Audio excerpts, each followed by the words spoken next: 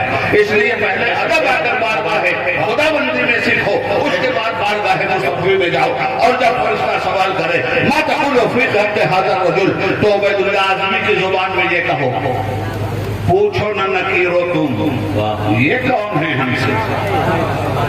یہ ہمارا شعر ہے، سرقہ نہیں ہے، چوری نہیں ہے۔ پوچھو نہ نکیرو تم یہ کون ہے ہم سے، ارے رکھا ہے یہاں ہم نے قدم آپ کی خاطر ہوئے۔ پوچھو نہ نکیرو تم یہ کون ہے ہم سے، رکھا ہے یہاں ہم نے قدم آپ کی خاطر۔ اور اسی غازی پور کی مناسبت سے سرکار اعظم کا شعر بھی پڑھنا مناسب ہوگا۔ آج پھولے نہ سمائیں گے کفن میں آسی، آج پھولے نہ سمائیں گے کفن میں آسی، جس کے جویا تھے اس گل سے ملاقات کی رات۔ اچھا جب یہ رات آ گئی قبر کی پہلی منزل، جو ہی کہا سوال جواب ہو گیا، تو ایک بات اور بتاؤں آپ کو بڑی تیزی سے، 5 منٹ اور ہے میرے پاس۔ ایک بات اور بتاؤں، جب یہ سوال و جواب ہو گیا تو سوال و جواب سے پہلے کا بھی ایک مرحلہ تھا۔ فرشتے جب اٹھا رہے ہیں اور جو ہی پہلا سوال کیا فرشتوں نے، تو حدیث شریف میں آتا ہے کہ بندہ مومن کے سامنے اس وقت سورج اس طرح کر دیا جاتا ہے کہ ابھی غروب ہونے والا، اور بندہ مومن اسی دنیا میں اپنے کو محسوس کرتا ہے۔ وہ کہتا ہے فرشتوں سوال جواب ہوتے رہیں گے، یہ دیکھو سورج ڈوب رہا ہے، کہیں میری نماز عصر نہ قضا ہو جائے، اس لیے اے اس میں آنے والوں نہ نماز عصر قضا کرنا نہ نماز فجر ادا کرنا۔ اگر نماز فرض تم نے ادا نہیں کیا تو یہ عرس بھی تم پہ قرض ہوگا، اور ہر حسنات کی باتیں بھی تم پہ قرض ہوگا۔ تب فرشتے تھکی دیتے ہیں، بندے مومن خوش ہو جاتا ہے۔ یہ عالمی برکت ہے۔ یہاں اعمال کے سلسلے منقطع ہو چکے ہیں، یہاں جو فصلیں تم نے بوئی تھی دنیا میں ان کے کاٹنے کا وقت۔ اب سوالات کے بعد کیا ہوتا ہے؟ اس بندہ مومن کو جنت اور دوزخ دونوں کے مناظر دکھلائے جائے گا۔ جنت کا باغیچہ بھی دیکھتا ہے، دوزخ کی ہولناک خرابیاں بھی دیکھتا ہے۔ جب گھبراتا ہے تو اللہ تعالیٰ کا فرشتہ کہتا ہے خوش ہو جاؤ کہ رب العالمین نے آج تمہیں نعرہ تکبیر، نعرہ رسالت، نعرہ تکبیر، نعرہ رسالت، حضور غازی ملت شہزادہ مخدوم محدث اعظم ہند، نعرہ تکبیر۔ شہزادہ مخدوم سمنا کہنے میں بھی کوئی حرج نہیں ہے بھائی، کیوں روک لیا زبان آپ نے؟ نعرہ تکبیر، نعرہ رسالت، علماء اہل سنت، شہزادہ حضور محدث اعظم ہند، شہزادہ مخدوم سمنا، نعرہ تکبیر، نعرہ رسالت۔ ادب احترام کے ساتھ آپ لوگ بیٹھ جائیں، دیکھ رہے ہیں ہندوستان کو وہ شہنشاہ خلافت غازی ملت عزت علامہ سید ہاشمی میاں صاحب کی بلا کشوچا مقدسہ کی آمد ہو چکی ہے۔ بہت جلد انشاءاللہ تعالیٰ ان کا خطاب انعام آپ تمام اعزاز سماعت کریں گے۔ ادب احترام کے ساتھ جہاں پر جو لوگ کھڑے ہوئے ہیں وہ ادب کے ساتھ بیٹھ جائیں، وقت بہت کم ہے، مشائخ کرام موجود ہیں، انشاءاللہ تعالیٰ کے بعد دیکھیں آپ ان کو سماعت کریں گے۔ ادب کے ساتھ بیٹھ جائیں، جو لوگ پیچھے کھڑے ہوئے بڑے ادب کے ساتھ گزارش ان کا بھی بیٹھ جائیں۔ آپ آمد تیمم برخاست، ویسے بھی میرا وقت مکمل ہو چکا ہے۔ اب آخری بات کہتے ہیں، نہیں سیدھی بات، مجھے جو کہنا تھا میں کہہ چکا، آپ کو جو سننا تھا مجھ سے وہ آپ سن چکے۔ آخری بات بیٹھ جائے وہ یہ